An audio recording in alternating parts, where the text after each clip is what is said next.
¿Qué te parecen 365 días de contenidos digitales para tu empresa, negocio o emprendimiento? Somos especialistas en redes sociales, diseños, textos, guiones, audio, ilustraciones y correcciones. Realizamos contenidos digitales para tu emprendimiento. Octaedro Contenidos. Contenidos de calidad todos los días del año.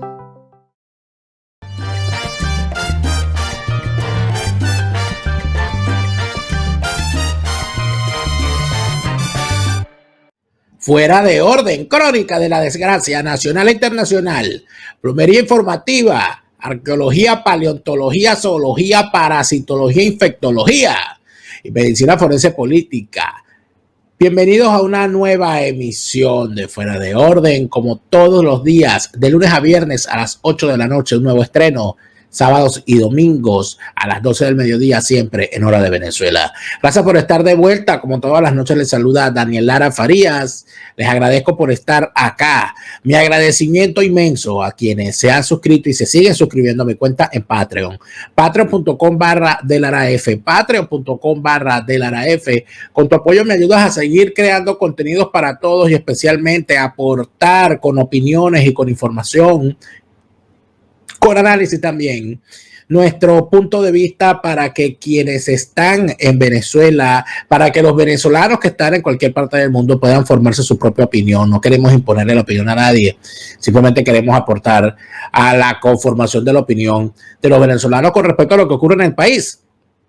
Pero los que están dentro del país necesitan que programas como estos sigan siendo gratuitos en plataformas como YouTube y Facebook. Y con tu aporte a través de la plataforma Patreon me ayudas a que eso sea posible. Gracias a nombre de todos los venezolanos que quieren seguir informados sobre nuestro país. Gracias a todos los que se siguen sumando a nuestra página en Facebook, facebook.com/DelaraFTV. Allí tienes todos los días también. Al mediodía, hora de Venezuela, se estrena el programa del día anterior, se estrena el día siguiente en Facebook. Gracias a todos por haberse sumado también. A los que no le damos las gracias, aparte, bueno, a Chávez no le damos las gracias porque se murió y no volverá, pero a los falsarios y prostibularios, oye, de verdad, yo te digo que me pongo a pensar, ¿no? A veces sobre qué tienen en la cabeza. Porque en el corazón creo que no tienen nada. Y además de eso, es triste revisar el nivel de infamia al cual algunos pueden llegar. El nivel de ambición que tienen. Y las lamentables vinculaciones que empiezan a salir sobre personas que uno, sinceramente, en determinado momento le tuvo cierta consideración. Quizás no tanto respeto, pero por lo menos tolerancia. Uno pensaba, oye, está bien, son falsarios y son prostibularios, pero estos por lo menos son. Y entonces uno tiene que aprender, porque mire, yo le digo sinceramente, yo no me creo más inteligente que los demás. Yo también voté, yo también creí, yo milité en un partido, yo me metí en la dirigencia política. Yo no soy más inteligente que nadie, pero yo lo que creo sinceramente es que la clave no está en seguir lo equivocado. Eso no es lo que se debe juzgar. Lo que se debe juzgar es continuar en el camino equivocado. Si uno se da cuenta, si hay suficientes evidencias, uno tiene que despertar y uno tiene que salirse de eso. Y todo lo que yo hice durante el tiempo en que fui dirigente político y todo lo que yo hice cuando apoyé a esos politiqueros, falsarios y prostibularios, todo eso se me ha convertido en la rabia suficiente para yo pasar el resto de mi vida defecándome en el alma de todos esos malditos. Y eso es lo que intento hacer aquí y lo siento. Lo siento por quien les duela, pero en realidad yo no tengo más.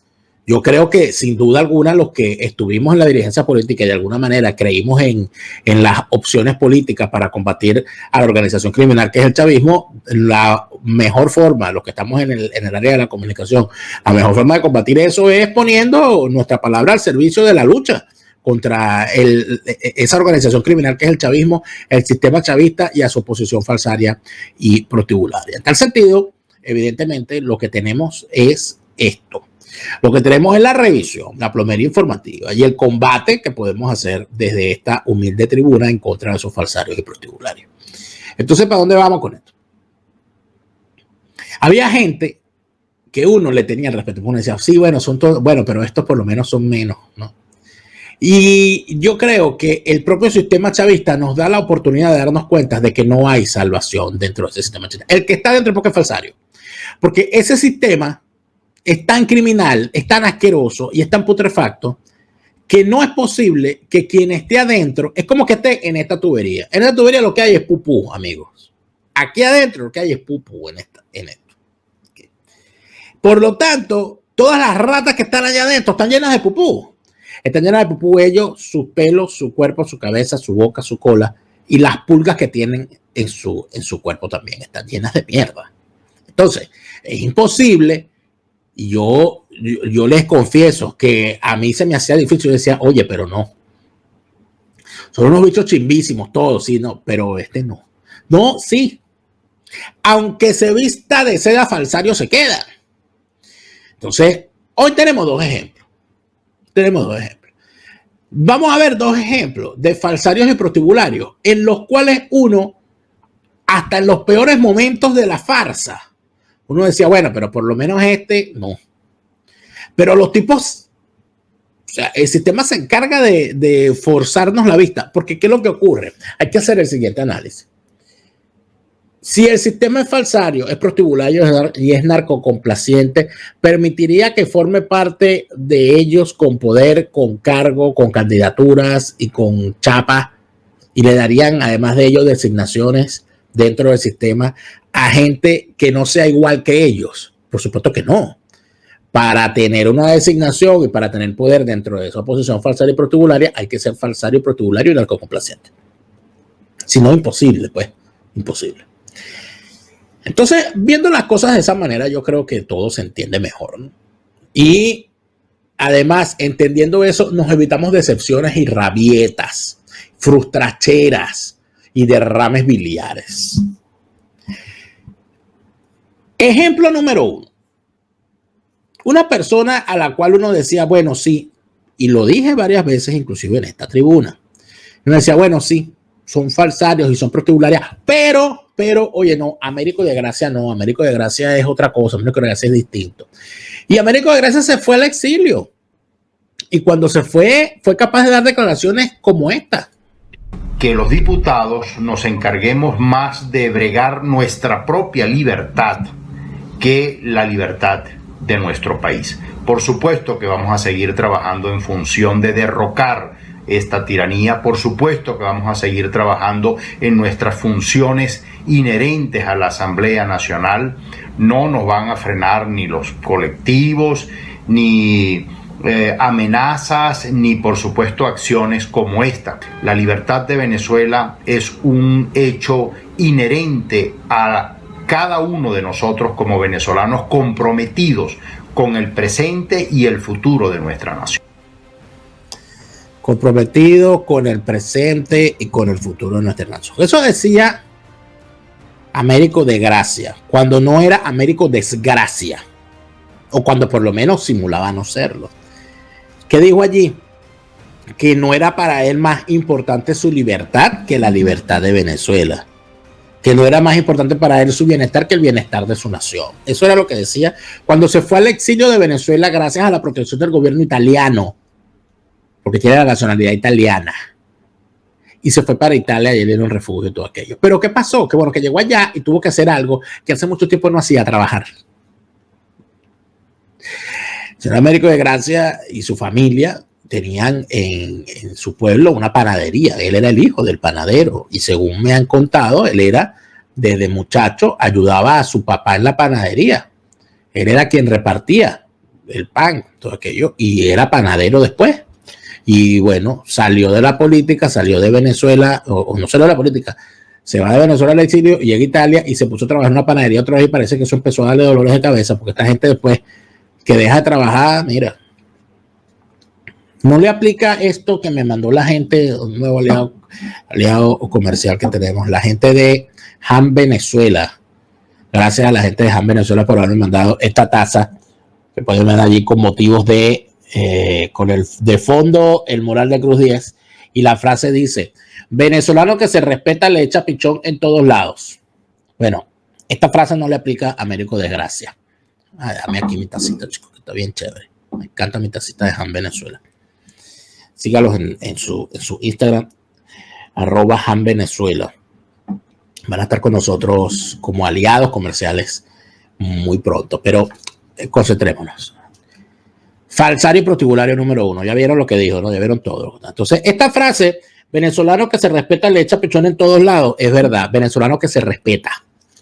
Este bicho se respeta. Bueno, después que dijo eso, nos vino con este cuento que van a ver aquí, miren. En los últimos tiempos hemos estado hablando de la Ruta Libertad, que no es otra que convertir las elecciones regionales en unas elecciones plebiscitarias en las que nos permita reagrupar y un vuelvan caras electoral en todas las regiones, que a falta de unidad a nivel central podamos construir la unidad en cada una de las regiones, en Guayana, en el Táchira, en el Zulia, en Nueva Esparta, en Anzoátegui, Monagas, en Apure. Todo esto con la certeza que nos pueda permitir desde abajo, con concejales, con diputados, con alcaldes, con gobernadores, relegitimados o legitimados con el voto universal, directo y secreto, podamos construir un nuevo centro de dirección política. Luego, pasar a la segunda fase, que es el referéndum revocatorio. Por eso el guión de la Ruta Libertad no termina el 21 de noviembre. Y luego pasar a las elecciones libres, presidenciales libres. Como ven, es una ruta que pretende restituir la democracia, la libertad y obviamente la independencia de los venezolanos. Y dije la independencia porque hasta la independencia la perdimos con el régimen de Chávez y Maduro.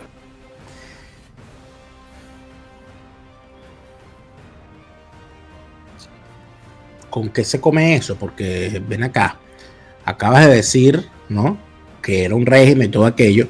Entonces ahora vienes a vender la misma tesis que vendió Andrés Velázquez cuando fue candidato a la gobernación en el 2017 y lo robaron.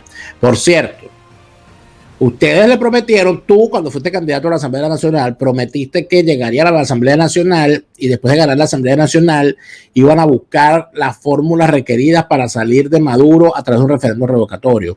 Pusieron a la gente a firmar y un tribunal dirigido por Diosdado Cabello y Tarek El Aizami les tumbó la firma y no les permitió el referéndum revocatorio. Eso fue en el año 2016, el año siguiente al cual resultaron electos. Y por esa razón fue que se desataron las protestas del año 2017, donde el régimen regó las calles con la sangre de venezolanos convocados a protestar por ustedes. Y hoy ustedes, a nombre de esa sangre, le están diciendo a los venezolanos que vayan a votar otra vez para seguir la misma ruta que prometieron en el 2015 y que no fueron capaces de cumplir. Oye, el que no tenga memoria, que es ese champú de memoria, pana. Voy a vender ese producto, lo voy a poner a la gente de Han Venezuela. Champú de memoria. Y lo vendemos por correo, se lo mandamos a la gente. Champú de memoria, para ver si así ayudamos, ¿no? Oye, porque de verdad, esta careta habla del boca abierta esta. Esto es impresionante. Pero el tipo ya está en campaña, el tipo regresó a Venezuela. Porque él que lo estaba persiguiendo, creo que lo perseguía el Silbón. Porque regresó como si nada a Venezuela. Y aquí hay algunas claves, porque de la abundancia del corazón hablan los labios. Mira lo que el tipo dice en esta... Fue grabado como clandestinamente, ¿no? Pero escuchen lo que este tipo dice en este meeting. La primera carta que le va a escribir el gobernador Américo de Gracia a Nicolás Maduro va a decir: quiero que me presente quién es el protector del Estado Bolívar. Póngamelo al frente, porque a ese es que le voy a reclamar el agua que le falta al Palmar. A ese que le voy a reclamar la gasolina que no tenemos nosotros. A ese que le voy a reclamar el gas. Yo no quiero llevar a mi pueblo del Palmar a Miraflores a protestar por agua. Yo quiero hacérselo al protector que me van a poner aquí. Para que sepan que tampoco vamos a arrugar. Que no se equivoquen. Que no se equivoquen. De verdad, no se equivoquen con este crápula. O sea, el tipo, vamos a analizar lo que dijo. El tipo le dice que después que lo elijan, el supuesto de que cometan ¿cómo se llama? El error de dedo en el sistema electoral que le asigna a la gobernación de Bolívar, él le va a escribir a Maduro exigiéndole que le nombre un protector para que haga su trabajo. ¡Ay, Dios mío! ¡Ay, pero mándales un rayo! ¡Fulmínalo, señor! Increíble, pana. Increíble petición. Impresionante. Pero esto no es una pirámide, esto es un trapecio. Los tipos la cagan en forma de trapecio. Y van más. El tipo sacó este comercial, miren. Guayaneses, soy Américo de Gracia. Ellos te quitaron la gasolina y el transporte. Quítales tu voto.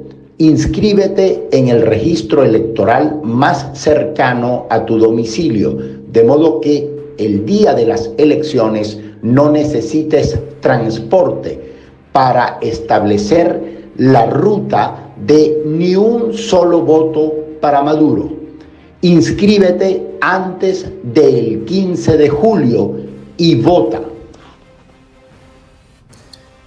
No escucharon mal, escucharon bien. El tipo está diciendo, como el régimen ha destruido PDVSA, ya ha destruido la nación y no hay gasolina, cámbiate de centro electoral para que votes más cerca, te vayas caminando y no tengas que usar gasolina.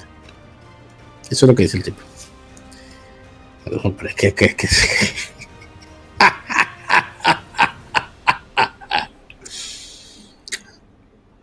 mira, de verdad, Américo desgracia. Pero como les dije, no es así, es así. El tipo va más. Escuchen esta. Vimos el paradigma. Ya basta de mantras mágicos. ¿Qué es esa vaina? ¿Cómo se come eso? Presidenciales o nada. Dígame cuál es el protocolo de uso. ¿Cómo se instrumenta? ¿Cómo se logra?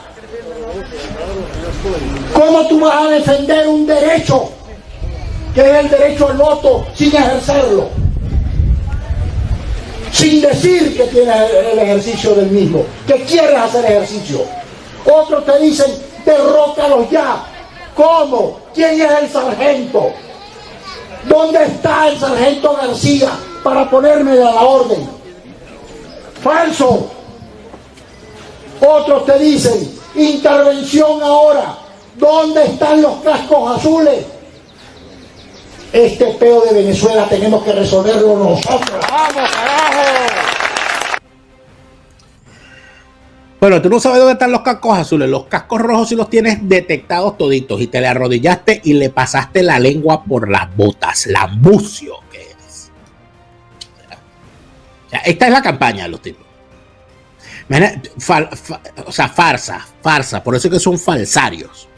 Es decir, ¿cómo pretenden defender el derecho al voto sin ejercerlo? ¿Y quién coño te dijo a ti que las próximas elecciones van a ser elecciones? Eso no son elecciones, son adjudicaciones y tú lo sabes, porque con esa misma vocecita falsaria que tienes, con esa misma pose prostibularia que tienes y con tu mismo ánimo narcocomplaciente que te brota por los poros, estuviste en las pasadas elecciones regionales apoyando al trifalsario de Andrés Velázquez, que se lanzó por enésima vez a la gobernación de ese estado y por enésima vez lo robaron, porque no hay una cosa más fácil en el mundo que robarle unas elecciones a Andrés Velázquez, porque se deja robar hasta por un septuagenario, como pasó en el pasado. Bueno, ahorita robarle las elecciones a Andrés Velázquez es un hobby nacional.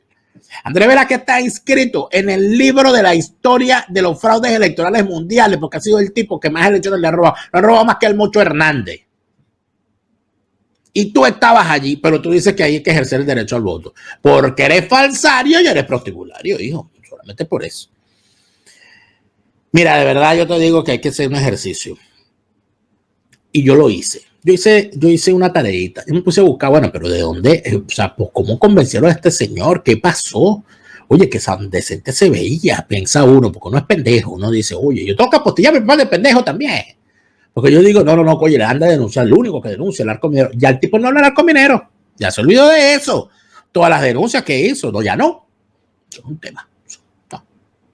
Yo me puse a revisar ese árbol genealógico, porque los árboles genealógicos, yo soy fan de la genealogía de un tiempo para acá, soy fan de la página Family Search y de MyHeritage, y me pongo a buscar en los árboles genealógicos de la gente para ver qué consigo. Me pongo a buscar las actas de bautismo, a ver quiénes son los padrinos, quiénes son los ahijados, me pongo a buscar las actas de matrimonio, y me pongo a revisar esos árboles genealógicos. ¿Y qué me consigo?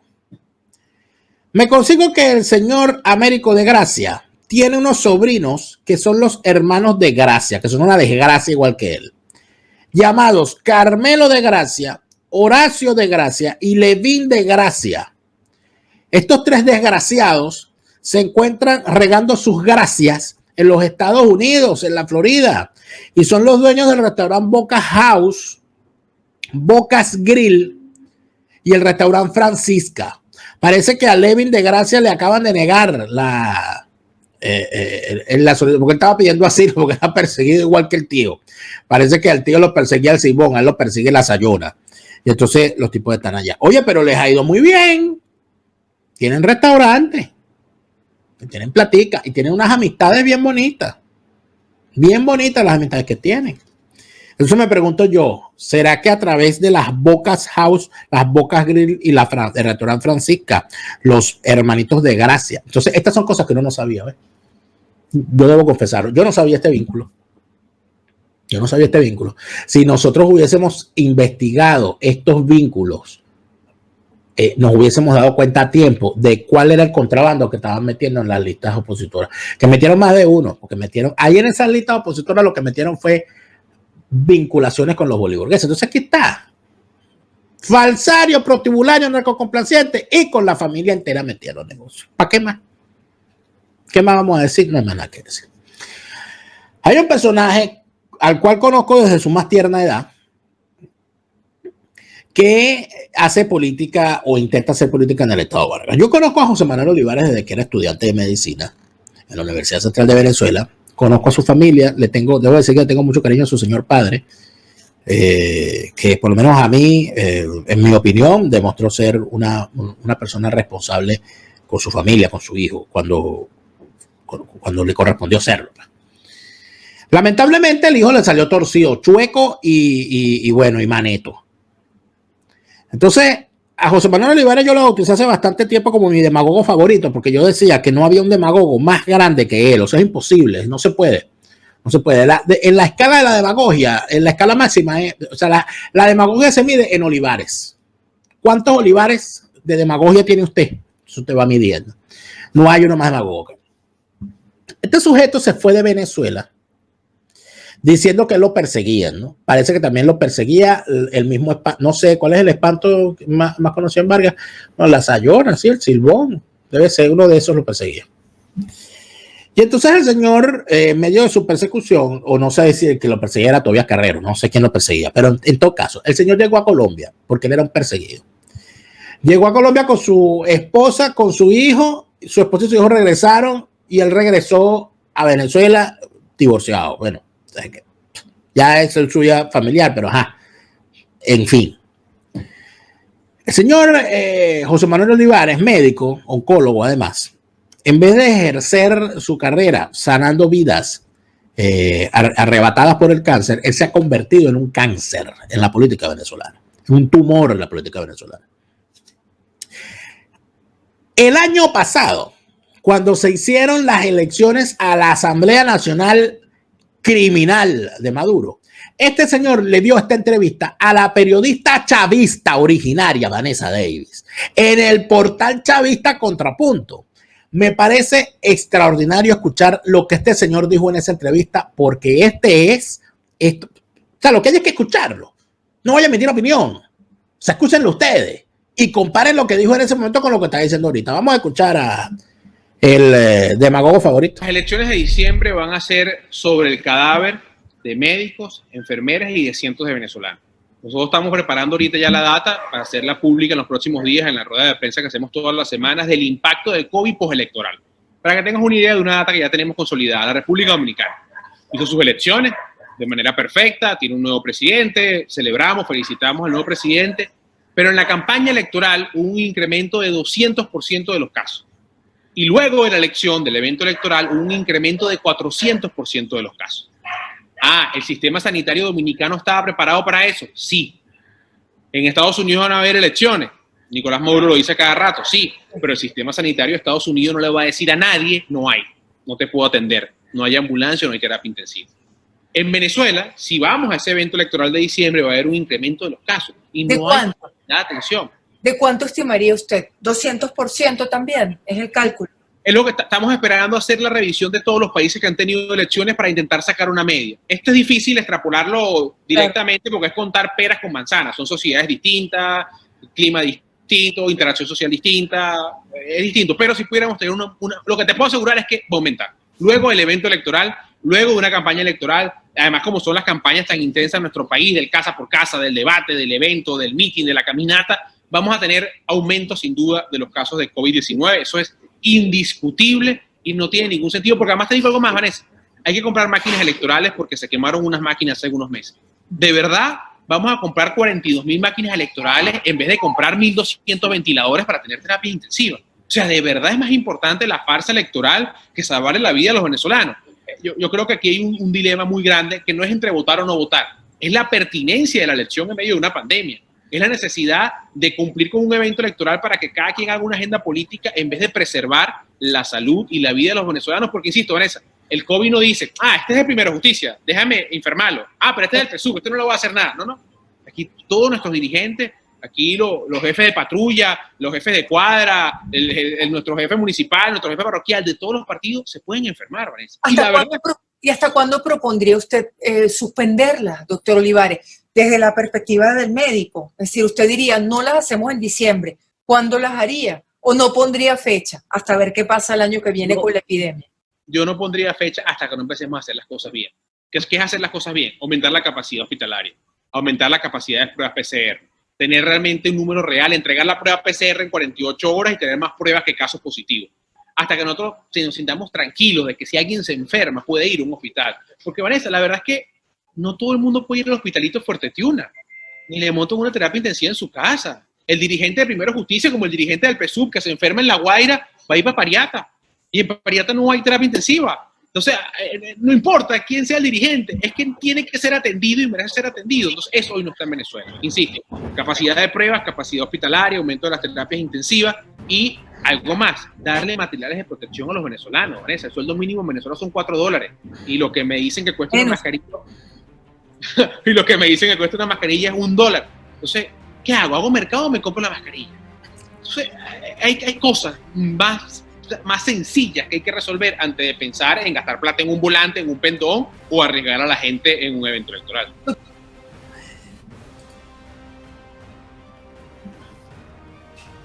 Ya ven por qué yo lo llamo mi demagogo favorito, ¿no? Bueno, voy a repetir algunas de las cosas que el tipo dijo. Y esto lo dijo hace unos meses, hace menos de un año.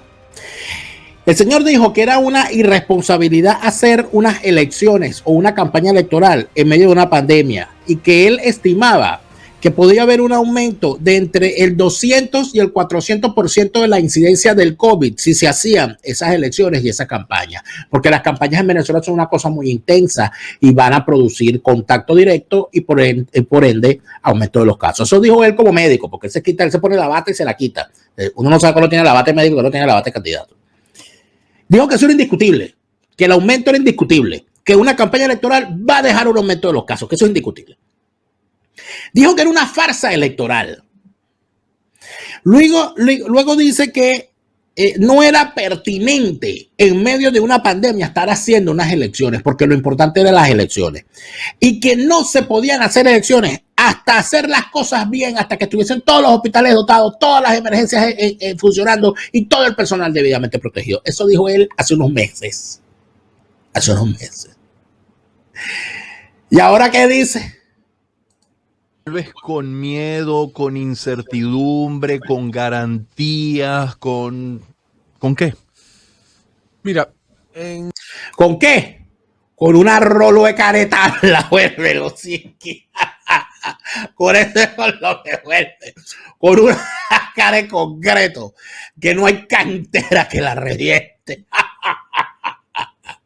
Vamos a escuchar el demagogo. En los últimos meses han ocurrido hechos políticos públicos y notorios en el país. Eso hizo que se abriera, o que consideráramos que se abriera una rendija de oportunidad, una ventana de oportunidad, si la queremos ver grande o pequeña. Oportunidad. ¿Quiénes buscan esas oportunidades? Los oportunistas. No hay más que decir. Y lo que nos hizo, junto con mi familia, tomar la decisión de asumir el riesgo de venir. Es decir, bueno, vamos a volver al país. No negociamos con nadie, no hubo una transacción, no hay nada a cambio de nada, no me están... Nada a cambio de nada, junto a tu familia. Pero regresaste solo porque ya tu esposa y tu ex esposa y tú habían regresado. O sea, eso de usar la familia para intentar, eso es demagogia. ¿Ves? Esa es la escala Olivares de la demagogia. Única, la voy a patentar. Exigiendo nada para estar aquí, no estoy dando nada para estar aquí. Fue observar lo que estaba pasando en la política, ver los hechos, como te digo, públicos que todos hemos visto que han pasado en los últimos meses y asumir el riesgo de volver a Venezuela, asumir el riesgo de volver a lo que siempre hemos hecho, que es luchar por los venezolanos, que es luchar por la salud y la vida, que es ejercer la medicina como yo lo hacía en el hospital universitario y que es estar aquí al lado de los venezolanos siendo útil a ese sueño y a esa esperanza, bueno, de reencontrarnos, de unirnos y de vivir mucho mejor. ¿Tiene que ver con aspiración a la gobernación? Mira, yo creo que ahorita es momento de construir, Román, de construir. Yo vine aquí fue a luchar. Yo creo que... Yo vine a construir, yo vine a luchar. Yo vine porque aquí, si a mí no me pagaron. Hay que construir soluciones al tema transporte, hay que construir soluciones al tema agua, hay que construir soluciones al tema educativo, hay que construir soluciones al tema económico, hay que construir soluciones a la migración.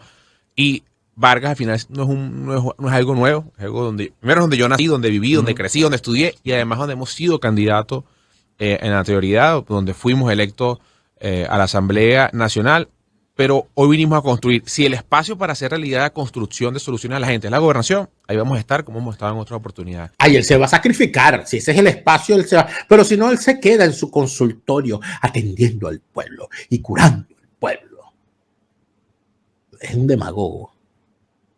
Pero el objetivo fundamental hoy debe ser luchar, acompañar a la gente y construir soluciones a la angustia cotidiana que, bueno, que apenas en 24 horas que tengo en el país hemos podido empezar a entender y a buscar cómo entre todos le llegamos a una solución. No hubo ningún contacto, digamos, que te ofreciera más garantía que las señales que has visto en el mundo político. ¿No conversaste con alguien del régimen, de la gestión de Nicolás Maduro, como para tener alguna garantía adicional de que no fueran contra ti? Ninguna. No tengo contacto con ninguna de las personas de Nicolás Maduro.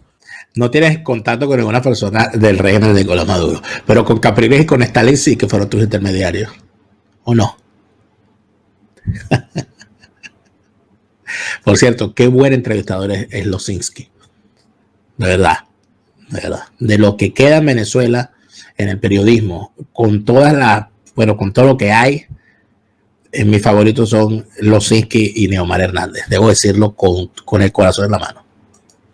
No hablé con nadie, como te digo, no hablé con nadie, no llamé a nadie, no le pedí permiso a nadie, no pedí, mira, yo voy ahí, me das esto, bueno, puedes venir, pero tienes que hacer esto. Absolutamente nada, no ha habido ningún tipo de transacción ni de conversación, solamente, insisto, como tú mismo lo acabas de decir, todo lo que ha pasado, los hechos públicos que hemos visto, bueno, vamos a asumir el riesgo de volver, de estar allá y de ser útil al país, a lo que ha sido nuestro sueño, nuestra lucha por muchos años de que yo era estudiante de medicina, que es la salud y la vida de los venezolanos, el derecho a vivir, a que tú vayas a un hospital y que te atiendan, bueno, a que podamos vivir mejor, que ha sido nuestra lucha siempre. Esa ha sido su lucha siempre.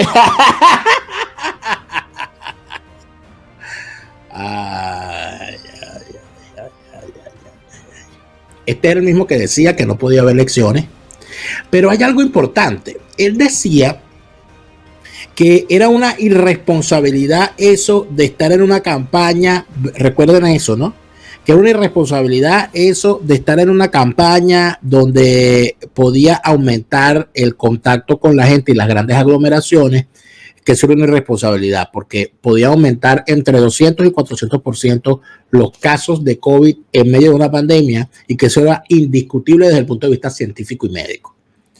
Después de decir, eso lo dijo hace unos meses, cuando todavía era representante del gobierno de Guaidó. Pero eso fue antes, porque ahora...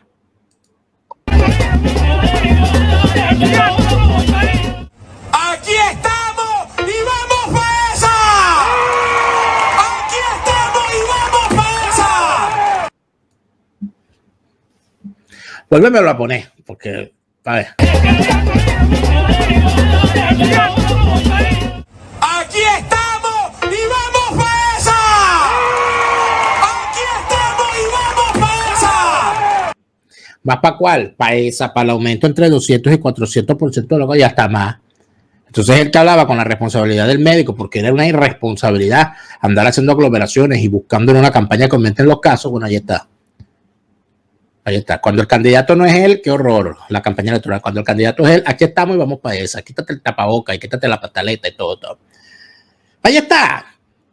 Son falsarios y son prostibularios y son narcocomplacientes y no les da pena y tienen su care concreto, tienen su care tabla, se les olvida. Todo ya, ¿para qué vamos a estar nosotros aquí en estas pajas analizando lo evidente, hombre? ¿Para qué? Perdiendo el tiempo explicando estupideces, todo está claro. O sea, ¿para qué más? Vamos a seguir en esto. Ahora, yo, por supuesto, ¿para qué? Yo no voy a seguir en esto. Está analizando todo dicho. Estos son apenas 2 de todo lo que se puede analizar. Pero ahora le digo yo lo siguiente. ¿Qué es lo que dice la gente, no? Oye, pero ¿hasta cuándo? Hasta que tú les dejes de creer.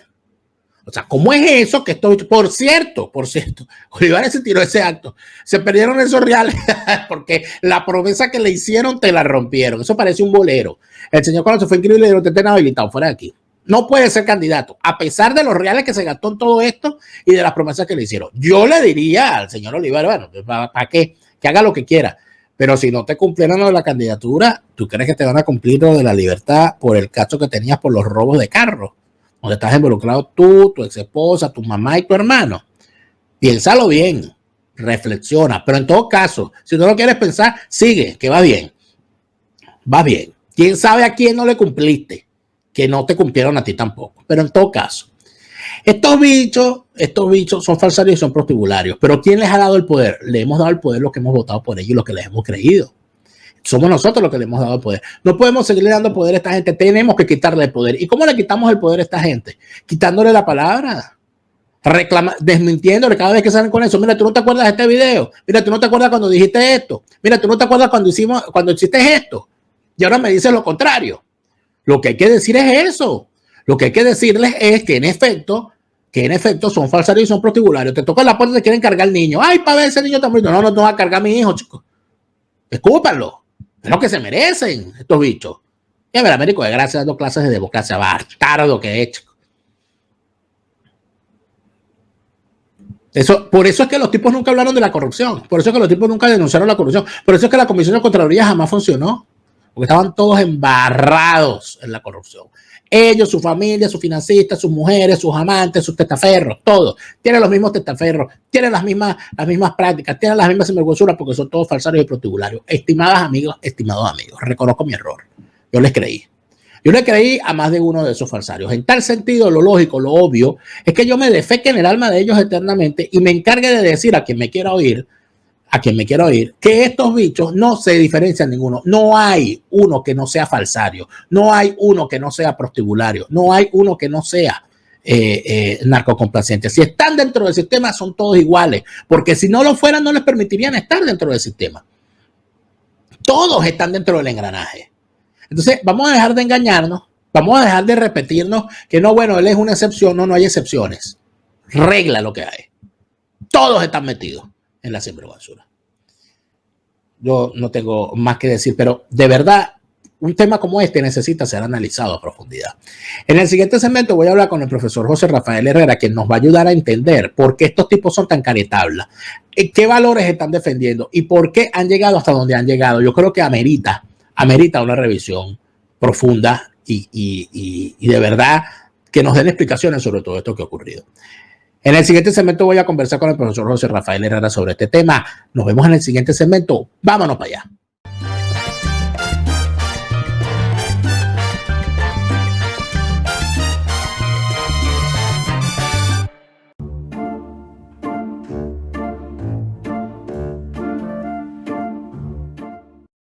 Amigos, continuamos en Fuera de Orden, crónica de la desgracia nacional e internacional, plomería informativa. Recuerden que este programa es posible gracias al apoyo que recibimos a través de Patreon, patreon.com/delaraf.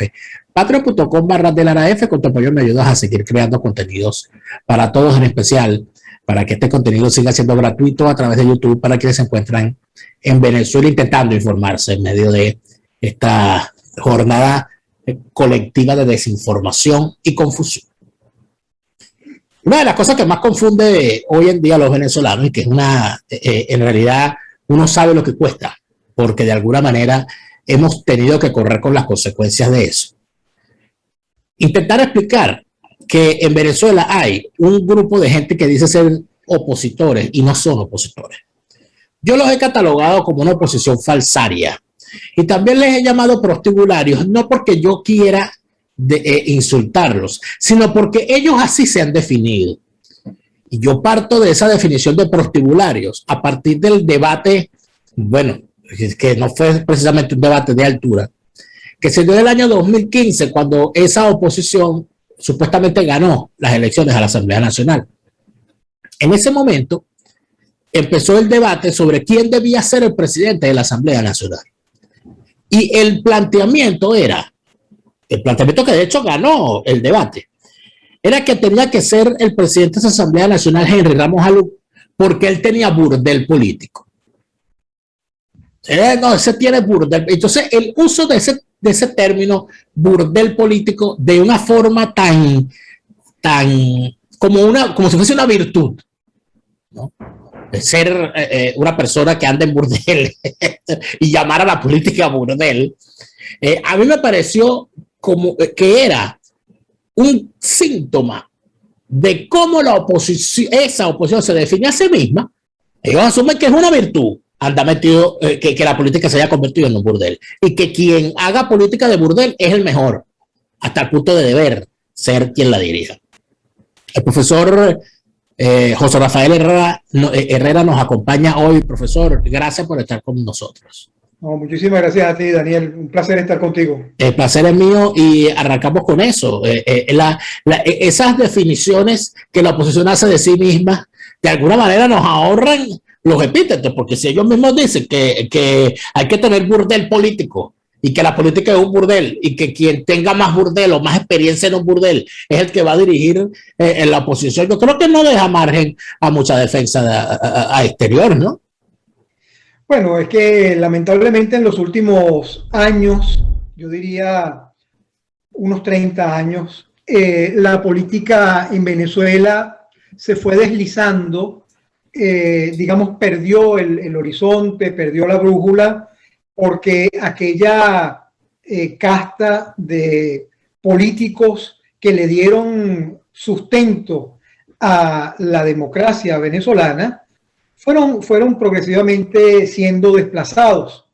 Y es una lástima porque tú sabes muy bien que el tipo de político que surgió contra la dictadura, no solamente perejimenista, sino mucho antes, era un político bien formado, un político con concepto, con ilustración y con teorías.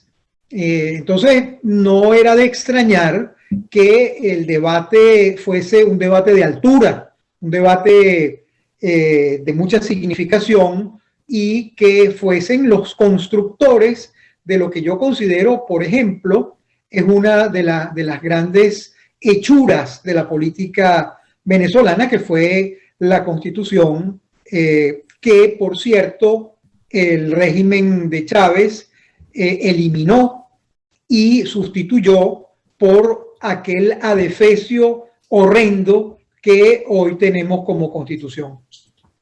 Esos políticos no tienen nada que ver con eso que comenzó a llamarse los pragmáticos, los empiristas de la política, los tipos, digamos, que no tenían mayor formación, no tenían mayor constitución conceptual, y por supuesto empezó la política a transformarse en un vale todo, al punto de que yo diría que en este momento los así llamados políticos venezolanos que dan la cara, que ponen, digamos, su rostro en la pantalla, son tan idénticos a los chavistas, caramba, que uno le cuesta mucho distinguir entre uno y otro. Yo recuerdo esto incluso cuando estaba en las elecciones para la FCU, que ellos eran rivales en ese momento.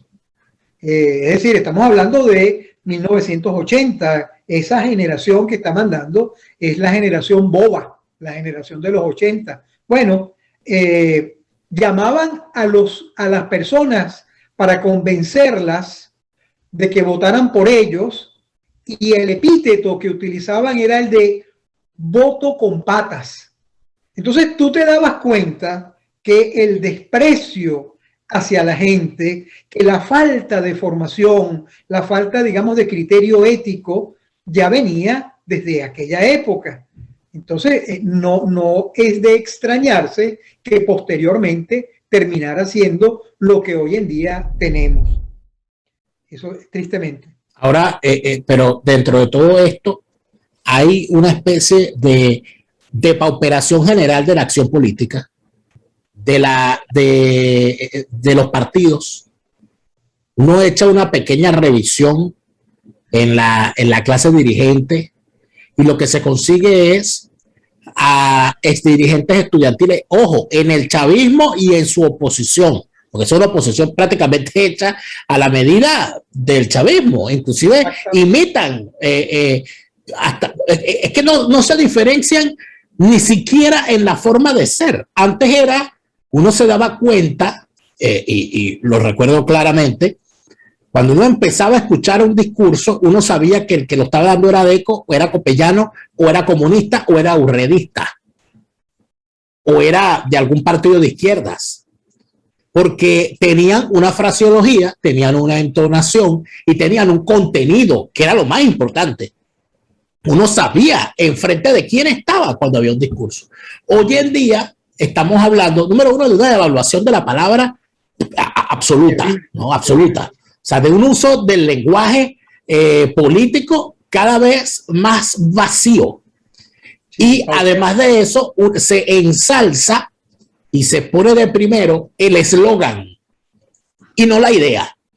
De tal manera que es mucho más importante un especialista en marketing que un ideólogo, porque la idea no es importante. Esta descomposición, no sé cómo la ve usted. Yo siento que esa descomposición que ya venía en marcha fue la que parió a un Chávez y no al revés. O sea, no es que comenzó con Chávez, no, es que Chávez es el sumo, el momento en que el clímax de esa descomposición, ¿no?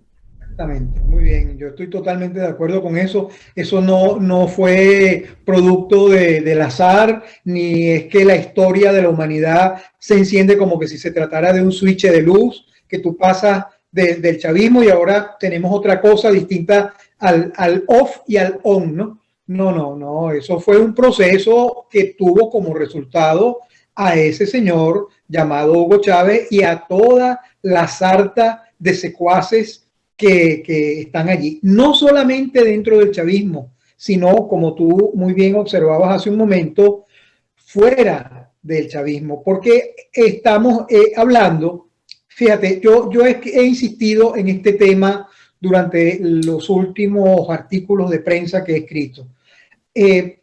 Oposición significa una relación entre dos términos que no pueden el uno sin el otro. Es decir, cuando tú hablas de oposición, tú hablas, por ejemplo, de un polo norte y un polo sur, o de una izquierda y una derecha, de un padre o de un hijo.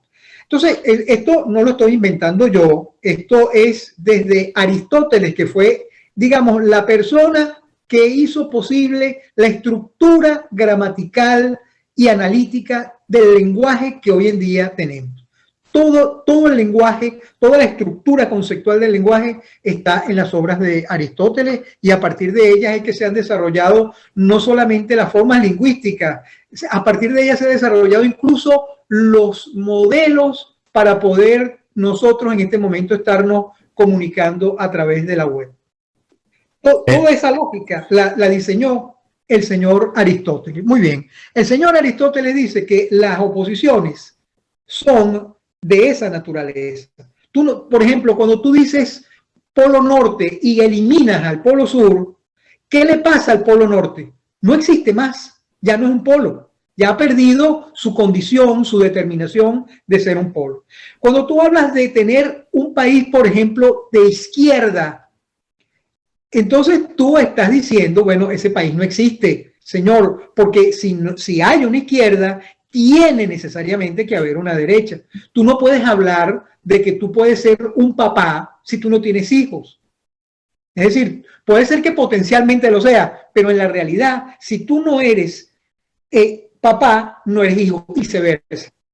Entonces, esas relaciones no cuadran con lo que al principio de nuestra conversación tú señalabas. Es decir, esos señores no encajan con el concepto de política clásica. Digamos, un Rómulo Betancourt, que era un político clásico, una persona formada y con una consistencia conceptual de político de verdad, ese tipo no se podía sentar a dialogar con unos malandros. No podía, porque simplemente el adversario del señor Rómulo Betancourt primero fue una derecha que tenía el dominio del país absolutamente, desde el punto de vista histórico, siempre lo tuvo. Es decir, el conservatismo militarista caudillesco contra el cual Rómulo Betancourt insurge. Bueno, lo venció. Y a partir de ese momento insurge, de los años 60, insurge la guerrilla, que tenían un discurso, como tú muy bien señalabas al principio, que tenían un concepto, que tenían una formación marxista-leninista, como tú quieras, pero la tenían. Bueno, ese señor se sentó con esos tipos, pero para derrotarlos. El asunto está en que hoy en día un Rómulo Betancourt no se podría sentar con un cuerpo de gángsters, con un cártel criminal, porque esa no es su condición, ese no es su término opuesto, esa no es su izquierda ni su derecha, ¿me entiendes? No es su padre ni su hijo, no es su arriba y abajo. Entonces, una de dos, como he venido señalando, o estos políticos que se hacen llamar de oposición no comprenden el concepto y se siguen autodefiniendo como oposición sin saber qué significa ser de oposición, o, como tú señalabas también al principio, aceptaron ser el término opuesto del malandraje, por lo cual entonces tú también terminas siendo un malandro, porque la única manera de comprender que tú te sientes con criminales es que tú seas policía, y detrás de todo policía hay un crimen. Es decir, hay una relación dialéctica entre el criminal y el policía. Un policía, para poder resolver un caso, tiene que conocer qué es el crimen, el malandraje, sabérselo. Bueno, eso, la única manera de sustituir la relación política es que tú la hayas hecho a través de esa categorización. Lo que además me temo, Daniel, lo que además me temo es que en este instante el mundo está asistiendo a ese tipo de encuentro. Es decir, con la posmodernidad, o a partir de la posmodernidad, a partir de esta especie de construcción de los conceptos clásicos que hemos sufrido desde el punto de vista histórico, pareciera que estamos asistiendo a un escenario en el que política y crimen comienzan a confundirse. Es una cosa verdaderamente inaudita, extraordinaria y yo diría sorprendente.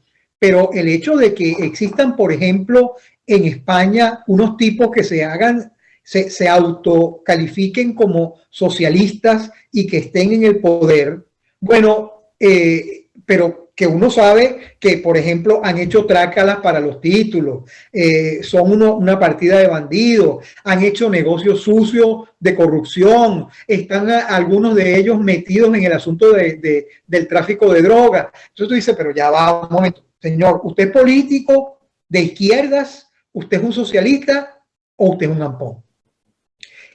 Y no solamente los de izquierda, debo decir, también los que se autocalifican como personas conservadoras o conservatistas, etcétera, andan en este juego de terrible me parece, que bueno, ha desdibujado por completo lo que significa que en política tú te ocupas de los problemas concernientes al Estado. Y cuando tú te ocupas de los problemas concernientes al Estado, tú te ocupas de la población, de la seguridad, te ocupas del bienestar, te ocupas, digamos, de que tu pueblo pueda vivir dentro de ciertas condiciones que son favorables, que son beneficiosas. No, aquí estamos pensando que la política se convierte en un negocio privado, se convierte en una macolla para enriquecerse y para destruir a las sociedades,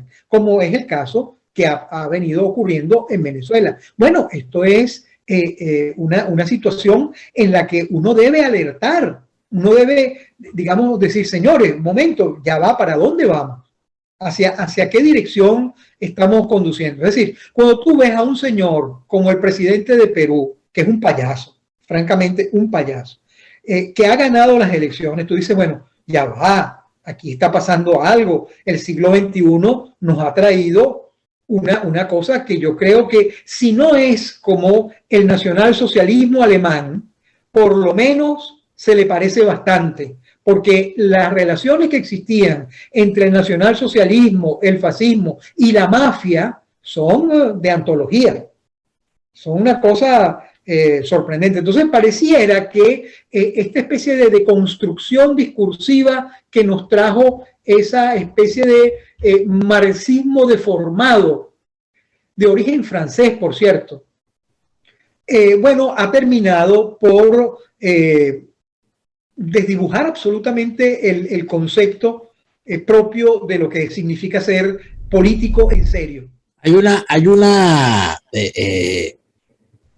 situación que tenemos en Venezuela, que es una incomprensión de algunos por este hecho. Hay gente que aún en Venezuela, inclusive en las academias, en medios de comunicación, etcétera, gente con influencia, es capaz de decir que estamos en una situación normal y que hay que hacer política normal. O sea, que no tiene nada de malo sentarse con el régimen, que no tiene nada de malo darse la mano, ser cordial, porque lo cortés no quita lo valiente.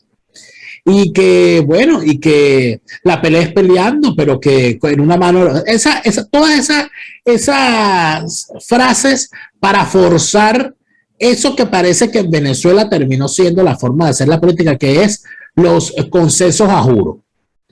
O sea, no, vamos a ponernos de acuerdo, porque no nos ponemos de acuerdo y no te preocupes, todos somos hermanos y tal, y como sé qué. Sí, sí. Pero uno, cuando ve, por ejemplo, al presidente de Fede Cámaras decir en su discurso con Delcy Rodríguez, sancionada por varios organismos internacionales de invitada, decir que él no se siente distinto. O sea, lo dijo él. No lo estoy diciendo yo. Dijo, yo no me siento distinto. ¿Por qué debo sentirme distinto? Cuando él mismo dice eso, siendo el presidente de la patronal, ¿no? Que ya lo hace más distinto entre los distintos, uno dice, caramba, pareciera que o hay una gran incomprensión o hay una gran complicidad, pero no puede haber un intermedio, ¿no? Sí, yo creo que están las dos cosas. Yo creo que en primer lugar se ha desvirtuado de tal manera el lenguaje que da para todo, ¿no? Es una cosa que parece un chicle, no el lenguaje. Y por otra parte, yo me temo, Daniel, que algo de complicidad está presente. Por lo menos para meterme unos realitos en tiempos difíciles. Es decir, es una cosa que de verdad da una profunda indignación, porque tú tienes a un país muriéndose de hambre, tú tienes un país que necesita actuar contra el COVID y no puede. Tú necesitas a un país que está desnutrido, que tiene los hospitales en el piso, que los niños ya no están asistiendo a los colegios, no están asistiendo a los liceos y las universidades son un desastre. Es decir, aquello parece la soledad sola, destruida, derroída. Es decir, una obra, un monumento de arte como es la Universidad Central de Venezuela se está derrumbando y la están dejando derrumbar adrede. Entonces, ¿cómo tú vas a decir, con qué moral tú puedes decir que tú te sientes igual si no, de alguna manera, estás participando dentro de una pequeña y muy mezquina parcela de beneficio de tu grupo, de tu negocio? Eso no puede ser. Es decir, tú has perdido completamente los criterios éticos de lo que significa el Estado de una sociedad. Además de eso, profesor, ya finalmente hay una frase que cada vez choca más, pero que se repite. Bueno, pero entonces, ¿qué hacemos? Nosotros tenemos que votar porque si no, entonces, ¿qué hacemos? ¿Qué es lo que tú quieres? ¿Que yo agarre un fusil? Entonces, no, si esa es la gente que tenemos que unirnos con ellos y tal, y más cual, y el chantaje, la unidad de todo eso. Eso termina siendo que un gesto de desesperación de la gente, o de verdad que la gente de verdad cree eso. Bueno, lo que pasa es que, digamos, siguiendo un poco el discurso que hemos venido tejiendo tú y yo en este programa, la política abandonó las ideas, abandonó los conceptos y se dedicó al marketing.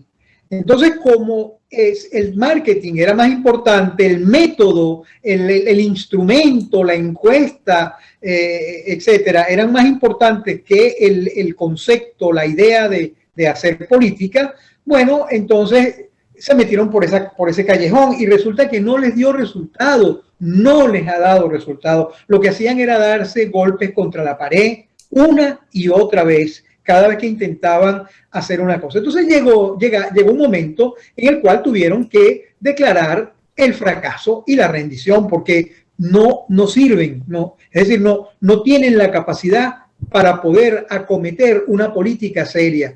Por ejemplo, en vez de tratar de establecer una enorme red de comunicación para la resistencia en la sociedad civil, no, ellos consideran que la unidad es una serie de siglas de partidos que ya, por cierto, ni gente tienen.